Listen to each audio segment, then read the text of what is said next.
자, 우리의 삶과 시간은 이 흘러가는 성격을 가지고 있습니다. 다시 말하면 세월이 흐르면 다시 거꾸로 돌아오지 않는다라는 것입니다. 마음은 젊게 살 수 있고 정신은 청령 정신으로 무장할 수 있겠지만 가는 세월을 막을 수 있는 사람은 없습니다. 지나가면 다시 돌아오기 어려운 시간, 오늘 선택하지 않으면 내일의 방향이 달라지는 시간이 있습니다. 우리는 그런 시간을 가리켜 터닝 포인트다 그렇게 부릅니다. 그런데 이 터닝 포인트에서 제일 중요한 것이 무엇인가? 그것은 선택이라는 것입니다. 자, 오늘 본문 신명기 29절을 보시면 내 하나님 여호와께서 내가 가서 차지할 땅으로 너를 인도하여 들이실 때에 너는 그리심산에서 축복을 선포하고 에발산에서 저주를 선포하라. 자, 이 말씀은 우리에게 산 이름 두 개를 말해주는 것이 아닙니다. 그리심산이라는 곳이 있고 에발산이라는 곳이 있다.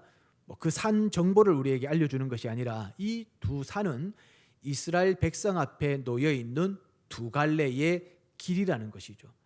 축복의 길이 있고 저주의 길이 있다라는 겁니다. 순종의 길이 있고 불순종의 길이 있다라는 것입니다.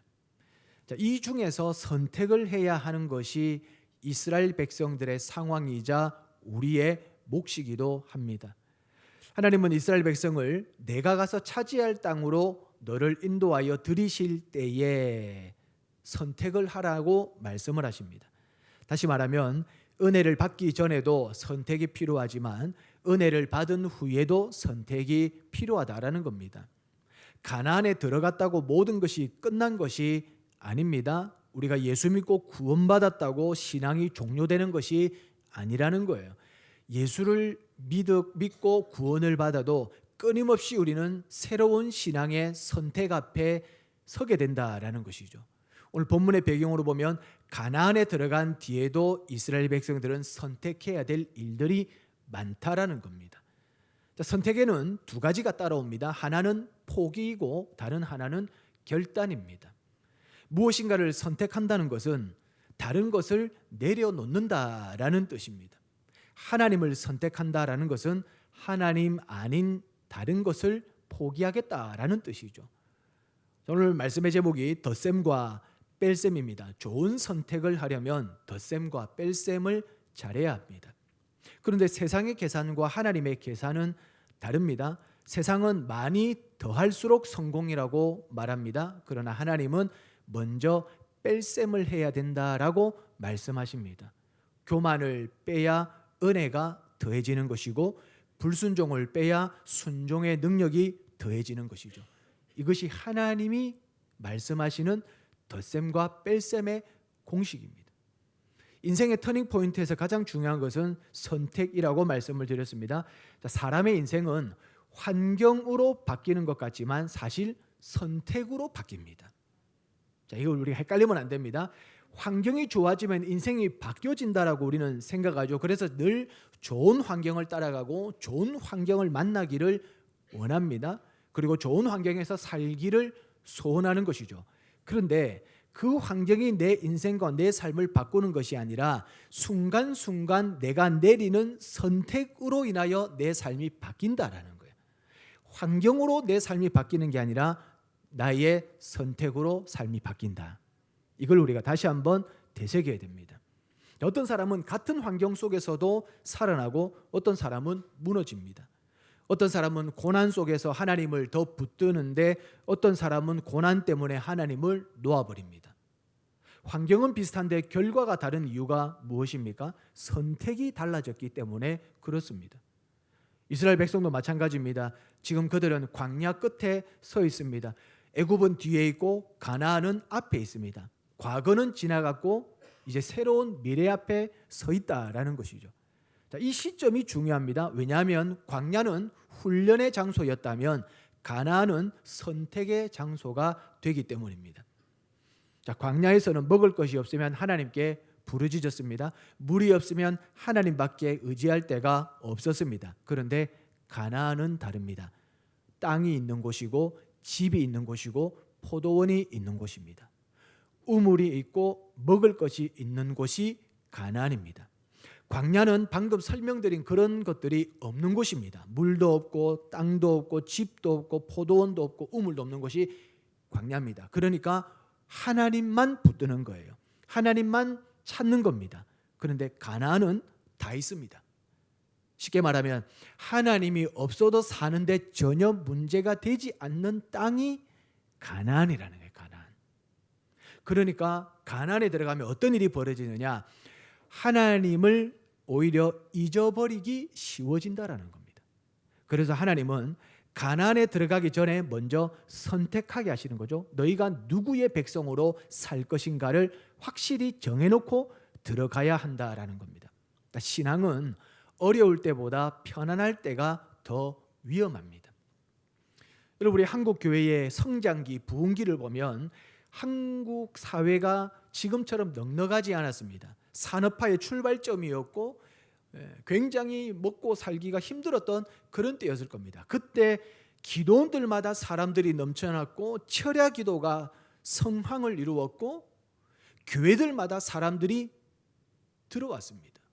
그런데 점점 산업화가 고도화되고 기술의 발전과 문명의 발전과 삶의 편리함과 1인당 기본 소득이 올라가면서 그리고 우리나라가 어떤 국제적인 자리를 잡기 시작하는 그런 어떤 시점에서부터 보면 기독교의 쇠퇴가 시작이 됩니다.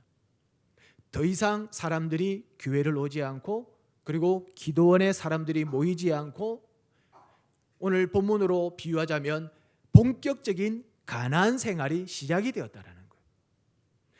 먹을 것이 없고 살기가 팍팍했던 그 광야 같은 세월 속에서는 기도원에 가야 그래도 은혜 받고 살고 기도하고 살고 뜨거운 은혜를 체험해서 살았는데 교회라도 가서 말씀을 들어야 위로가 되고 말씀을 듣고 힘을 얻고 다시 살 소망을 가졌는데 가나안에 들어가고 보니 이제는 광야가 싫은 겁니다. 굳이 가나안에 집 있고 우물 있고 먹을 것 있고 문화가 있고 편리한 생활이 있는데 뭐 때문에 다시 광야를 찾아 들어갈 필요가 있느냐라는 거예요. 요즘식으로 말하면 지금 내 직장이 반듯하고 소득도 괜찮고 삶도 이전보다 훨씬 여유로워졌는데 굳이 시간 내서 왜 교회 가야 되며 왜 기도해야 되며 왜 말씀대로 살려고 노력해야 되며 왜 신앙을 지키려고 애를 써야 되느냐라는 마음을 갖게 된다는 겁니다. 그래서 결국 한국 교회의 쇠퇴와 쇠락과 내리막길은 우리 삶의 풍요로움과 넉넉함으로 일어난 결과다라고 말해도 과언이 아니라는 거예요. 이건 우리 스스로를 생각해봐도 이건 틀린 말이 아닐 겁니다. 그 이스라엘 백성들을 하나님께서 지금 이렇게 말씀하시는 것은 광야에서는 너희들이 그렇게 믿음으로 살았지만 이제 가나안 가면 세상이 달라진다는 겁니다. 세계가 달라진다는 거죠. 그래서 광야에서는 다들 기도합니다. 그런데 가나안에 들어가서는 기도가 줄어든다는 거죠. 문제가 있을 때는 하나님 찾다가도 살만해지면 하나님을 뒤로 미룹니다. 그래서 하나님은 축복의 땅 앞에서 선택을 요구하고 계시는 것이죠. 여러분, 비행기가 이륙할 때 각도가 1도만 틀어져도 나중에 완전히 다른 나라에 도착한다고 말합니다. 처음에는 별 차이 없어 보입니다. 그런데 시간이 지나면 엄청난 차이가 납니다. 인생도 그렇습니다. 작은 선택 하나가 결국 내 영혼의 방향을 결정한다라는 것이죠. 주일 예배 매주 참석하는 거 별것 아닌 것 같지만 연말 가면 차이가 큽니다. 한 번, 두 번 내가 예배에 빠지고 그리고 결석하고 기도생활, 신앙생활 빈틈이 조금씩 생기는 거 그때 당시에 보면 조그만한 구멍에 불과하지만 그거 1년치로 묶어놓으면 대형 싱크홀이 생기는 거예요. 작은 선택 하나가 내 삶을 결정하는 겁니다. 선택에는 중간이 없습니다. 그리심산이면 그리심산이고 에발산이면 에발산이 되는 겁니다. 그런데 우리는 자꾸 중간에 서고 싶어 합니다. 왜 자꾸 중간에 애매한 포지션 잡고 서 있을까요? 혹시나 이쪽이 안 되면 저쪽으로 피할 생각하는 거예요. 우리는 선택을 미루려고 합니다. 선택은 반드시 포기를 동반하기 때문이죠. 결혼도 선택입니다. 한 사람을 선택하는 순간 다른 가능성은 포기하는 것입니다. 운동선수도 먹고 싶은 것을 포기해야 됩니다. 그래야 목표를 이룹니다. 신앙도 그렇습니다. 하나님을 선택한다는 것은 하나님 외에 다른 것을 포기하는 것입니다. 오늘 여러분들이 주일을 선택한 것은 주일날 할 수 있는 다른 모든 것들을 포기하신 겁니다. 결단하신 겁니다. 그렇기 때문에 오늘 오실 수 있었던 것이죠. 그런데 우리는 둘 다 가지려고 합니다. 그래서 신앙이 힘을 잃어버리는 거예요. 선택은 결단입니다. 마음만 먹는 것으로 끝나지 않습니다. 행동으로 이어져야 됩니다. 믿음은 결단으로 증명됩니다. 자, 아브라함이 믿음의 사람인 이유가 무엇입니까? 고향을 떠났기 때문입니다. 베드로가 믿음의 사람이라고 불리는 이유가 무엇입니까? 배에서 내려왔기 때문입니다. 행동 없는 믿음은 믿음이 아니다라고 보는 것이죠. 하나님은 지금도 우리의 인생의 가난 앞에서 선택하게 하십니다. 직장에서, 가정에서, 관계 속에서, 물질 앞에서, 미래 앞에서 선택하게 하십니다. 그리고 그 선택을 통해 우리가 누구의 사람인지 드러나게 하십니다. 선택의 순간은 하나님의 백성임을 증명하는 때라고 할 수 있습니다. 하나님은 왜 이스라엘 백성에게 가나안에 들어가기 전에 선택을 하게 하셨을까요? 그냥 들어가서 잘 살게 하시면 되지 않습니까? 그런데 하나님은 그렇게 하지 않으십니다. 왜냐하면 축복보다 더 중요한 것이기 때문입니다. 그것은 정체성입니다. 너희가 누구의 백성이냐라는 것을 분명히 하고 들어가야 된다는 거죠. 29절을 다시 보시면 내 하나님 여호와께서 내가 가서 차지할 땅으로 너를 인도하여 들이실 때에, 자, 여기서 중요한 표현이 있습니다. 내 하나님 여호와께서, 이 부분이 중요해요. 내 하나님 여호와께서. 이 말씀은 하나님과 이스라엘 백성과의 언약적 관계를 의미합니다. 자, 하나님과 이스라엘 백성들의 언약의 주된 내용이 뭐냐? 나는 너의 하나님이 되고 너는 내 백성이 된다. 이게 하나님과 이스라엘 백성의 언약적 관계입니다. 그러니까 지금 내 하나님 여호와께서 내가 가서 차지할 땅으로 너를 인도하여 들이실 때에 라는 이 말은 너희들은 가나안 땅에 홀로 들어가는 것이 아니라, 공짜로 들어가는 것이 아니라 내가 너의 하나님이 되고 너희는 내 백성이 된 상태에서 지금 가나안으로 들어간다라는 거. 그러니까 너는 너 자신이 어떤 존재인지, 어떤 정체성을 가지고 있는지 알고 들어가라는 거예요. 알고 들어가라. 여러분, 오늘 우리가 세상 가운데로 나아갈 때에 내가 누구인지를 알고 들어가야 됩니다. 내가 누구인지 알고 들어가지 않으면 이제 그 안에서 섞이는 겁니다. 하나님은 축복을 주시기 전에 관계 확인을 하시는 거죠. 우리는 축복부터 받으면 좋겠는데 하나님은 네가 정말 내 사람인가를 먼저 확인하신다라는 거예요. 아무에게나 축복 주시는 것 아니죠. 하나님과 관계가 있는, 언약적 관계 속에 있는 그 사람에게 복을 주신다라는 겁니다. 대부분의 진정한 인간관계는 어려울 때 드러납니다. 그때 형식적인 관계였는지 마음을 나누는 관계였는지를 알 수 있습니다. 평소에는 다 괜찮습니다. 그런데 위기의 순간이 오면 누가 진짜 내 편인지 그때 드러나는 겁니다. 친구도 그렇습니다. 힘들 때 옆에 남아있는 사람이 진짜 친구죠. 선택의 순간은 내가 누구 편인지 드러나는 시간이라는 거죠. 자, 다니엘을 보면 바벨론 왕궁에서 얼마나 좋은 기회가 많았습니까? 높은 자리, 안정된 삶, 세상의 인정. 그런데 왕의 음식을 거절합니다. 왜 그럴까요? 자기가 좋아하는 음식이 안 나와서 그럴까요? 그 왕의 음식을 거절한 것은 음식의 문제가 아닙니다. 다니엘 자기 자신의 정체성 때문에 그런 거예요. 나는 하나님의 백성이다라는 이 정체성을 지키기 위하여 왕의 진미를 거절한 것입니다. 모세도 그렇습니다. 히브리서 11장은 이렇게 말합니다. 믿음으로 모세는 장성하여 바로의 공주의 아들이라 칭함받기를 거절하고, 모세는 바로의 공주의 아들이라는 칭호를 거절하고 하나님의 사람, 하나님의 백성이라는 호칭을 더 좋아했다라는 겁니다. 왜 그럴까요? 자기 정체성은 바로 공주의 아들에 있지 않고 하나님의 사람이라는 것에 자기 정체성이 있었기 때문에 하나님의 사람이라고 불리는 것이 훨씬 더 자기는 좋다라는 겁니다. 여러분, 가나안은 그냥 좋은 땅이 아닙니다. 시험의 땅입니다. 시험의 땅. 풍요가 있는 곳. 그런데 그 풍요가 사람을 무너뜨리게 한다는 거죠. 배부르면 하나님을 잊어버리기 쉽습니다. 하나님 없이도 살 수 있다고 착각합니다.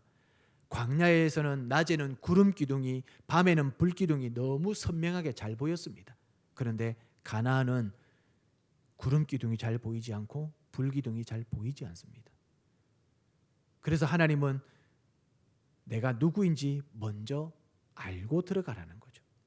정체성이 흔들리면 선택도 흔들립니다. 내가 누구인지 모르는 상황 따라 흔들립니다. 자, 그러나 하나님은 나는 하나님의 자녀다, 이것이 분명하면 손해봐도 말씀 따라갑니다. 이해가 안 돼도 순종합니다. 하나님은 우리를 하나님의 사람 되게 하시려고 부르셨습니다. 그러므로 선택의 순간이 올 때마다 하나님, 제가 하나님의 사람답게 선택하게 하옵소서.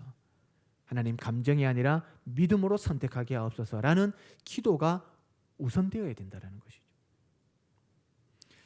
자, 좋은 선택을 하려면 인생의 뺄셈과 덧셈을 해야 됩니다. 자, 오늘 말씀의 핵심이 그겁니다. 좋은 선택은 그냥 이루어지지 않는다라는 거죠. 자, 선택의 순간마다 우리는 계산을 하게 됩니다. 무엇을 붙들 것인가, 무엇을 내려놓을 것인가, 또 무엇을 더할 것인가, 무엇을 뺄 것인가. 그래서 신앙은 영적인 덧셈과 뺄셈입니다. 자, 그런데 문제는 자꾸 덧셈만 우리가 좋아한다는 거예요. 덧셈만. 자꾸 더하여지는 것만 좋아하고 빼면은 뭔가 손해보는 것 같고 안 되는 것 같고 망할 것처럼 생각한다는 거죠. 근데 하나님은 뺄셈을 자꾸 말씀하세요. 뺄셈. 여러분, 컵에 이 물이 가득 차 있으면 먼저 어떻게 됩니까? 이거를 물을 비워내야 다음 물이 들어갈 수가 있죠. 근데 이 물이 가득 차 있는데 자꾸 여기다가 더하면 어떻게 됩니까? 넘쳐버리는 겁니다. 낭비가 되는 것이죠. 하나님은 비워진 영혼에 은혜를 부으십니다. 자기 의로 가득한 사람은 은혜를 담지 못합니다. 고집으로 가득 차면 말씀을 담지 못합니다. 그래서 하나님은 가나안에 들어가기 전에 먼저 이스라엘 백성들의 삶을, 영적인 상태를 먼저 정리를 하시는 겁니다. 우상을 버리게 하시죠. 애굽의 습관을 버리게 하십니다. 광야에서 살았던 삶의 원망을 버리게 하십니다. 왜 그렇습니까? 새 땅은 새 마음으로 들어가야 하기 때문에 그렇습니다. 어떤 사람은 자기 인생이 자꾸 꼬인다고 말합니다. 그런데 가만히 보면 다른 사람이 인생을 꼬우는 것이 아니라 스스로 자기 인생을 꼬우고 있어요. 그러면서 때로는 하나님이 내 삶을 꼬우신다, 때로는 남편이 내 삶을 꼬운다, 때로는 뭐 직장의 동료가 나를 꼬운다. 여러분, 자기가 자기 인생을 자꾸 꼬이게 만드는 거죠. 왜 그럴까요? 붙들고 있는 것이 너무 많으니까 그것들이 서로 엉키고 엉켜서 막 꼬이는 겁니다. 꼬이는 겁니다. 여러분, 삶이 복잡한 사람은 꼬인 게 많은 사람이에요. 여기저기 많이 얽혀 있고 어디 여기저기 많이 이렇게 다리가 올라가 있는 사람은 결국 나중에 그것들 때문에 삶이 막 꼬이는 겁니다. 여러분, 생활을 단순하게 하세요. 단순하게. 이 모임도 들어가고 저 모임도 들어가고 각 모임에 다 들어가면요, 사람이 꼬이는 거예요. 꼬이는 거예요. 정말 필요한 것에만 여러분들이 참여를 하시고 그리고 거기에 활동을 하시는 게 좋아요. 이 사람이 가자는데 저기 가서 등록하고 저 사람이 가자는데 등록하고 다 등록하면 그게 결국 자기 인생을 꼬는 겁니다. 붙들고 있는 게 많아서 그렇죠. 여러분, 삭개오를 한번 보십시오. 예수님 만나고 무엇을 했습니까? 뺄셈합니다. 삭개오는 뺄셈을 해요. 그 전에 예수님 만나기 전에 삭개오는 덧셈의 인생이었습니다. 착취하고 더 많이 거두고 더 많이 쌓아놓고 덧셈으로 살았어요. 근데 예수님 딱 만나고 나니까 이 사람이 뺄셈부터 합니다. 재산의 절반을 가난한 자들에게 주겠다고, 혹시라도 불이하게 부당하게 토색한 것이 있으면 4배로 갚겠다고 얘기합니다. 삭개오가 예수님 만나고 탐욕이 뺄셈되고 있는 것이죠. 그때 구원이 그 집에 임했습니다. 야곱도 마찬가지입니다. 야복강에서 하나님과 씨름하기 전에는 자기 힘으로 살던 덧셈의 사람이었습니다. 남을 속여서 더해서 자기가 착취하며 계산하며 살았습니다. 그런데 하나님이 그의 환도뼈를 치시죠. 그 환도뼈가 뭡니까? 야곱이 가지고 있는 자기 자신감이었어요. 자기 자신감. 나는 하나님 없어도 살 수 있다. 나는 내 머리로, 내 계산으로, 내 속임수로 나는 잘 살 수 있다라는 그 자기 확신을 하나님께서 치신 것이죠. 그때 이스라엘이 되는 겁니다. 하나님은 우리 인생에도 환도뼈를 치실 때가 있습니다. 내가 의지하는 것이 흔들리게 하시고 때로는 무너지게 하실 때도 있습니다. 그러나 망하게 하려는 것은 아닙니다. 하나님만 붙들라고 하시는 것이죠. 여러분, 우리가 빼고 다 빼고 나면 마지막에 뭐가 남느냐? 하나님이 남습니다. 자꾸 내 삶에 뭔가를 자꾸 더하니까 뭐가 가려지죠? 하나님이 가려지는 겁니다. 한번 쫙쫙 기름기 다 빼고, 살도 좀 빼시고 욕심도 빼시고 다 빼세요. 빼면 나중에 뭐가 남느냐? 그때서 하나님이 딱 보이는 거예요. 하나님은 덧셈 속에 계시기보다 뺄셈 속에 계시는 분이세요. 여러분, 뺄셈만 있으면 신앙이 너무 힘듭니다. 다 빼고 하나님 보이는 건 좋은데 삶이 너무 어려워요. 근데 하나님은 뺀 다음에 반드시 그곳에 다시 더하여 주십니다. 무엇을 더합니까? 거기에 믿음을 더하여 주시고 은혜를 더하여 주시고 새로운 가능성을 더하여 주시는 거예요. 여러분, 덧셈과 뺄셈, 하나님이 어떤 분이신가? 가장 잘 보여주는 성경 인물이 욥입니다. 욥. 자, 욥의 인생에서 하나님이 덧셈과 뺄셈을 하십니다. 자, 동방의 부자로 흠이 없고 완전한 자로 살았던 욥의 삶에 하나님이 뺄셈을 진행하시는데 무섭게 진행하십니다. 재산을 다 뺄셈해버리고 자녀들을 다 뺄셈해버리고 건강과 아내까지 다 빼셨습니다. 자, 그런 과정을 모두 겪게 하신 후 하나님이 욥을 떠난 것이 아니라 훗날에 다시 처음보다 더 크고 좋은 복으로 덧셈하여 주십니다. 욥기 42장 12절 13절 제가 읽어드리면 여호와께서 욥의 말년에 욥에게 처음보다 더 복을 주시니 그가 양 14,000과 낙타 6,000과 소 1,000결이와 암나기 1,000을 두었고 또 아들 7과 딸 3을 두었으며. 성경이 명확하게 얘기합니다. 욥의 말년에 욥에게 처음보다 더 복을 주셨다라는 거예요. 하나님께서 욥의 한창 잘 나갔던 그 시절에는 욥이 막 덧셈밖에 모르고 살았는데 하나님께서 차차 덧셈에서 뺄셈으로 빼고 아무것도 없는 상태로 만드시고 욥의 말년에서는 하나님이 거기다가 다시 더 채워주신다는 거죠. 바라기는 여러분들의 이 말년, 좀 단어가 좀 그렇네요. 말년이라니. 여러분들의 노후, 여러분들의 미래가 처음보다 더 복된 삶이 되시면 참 좋겠습니다. 지금은 좀 힘든 부침이 있고 좀 넘어짐도 있고 어려움도 있지만 인생은 마지막에 웃는 사람이 웃는 겁니다.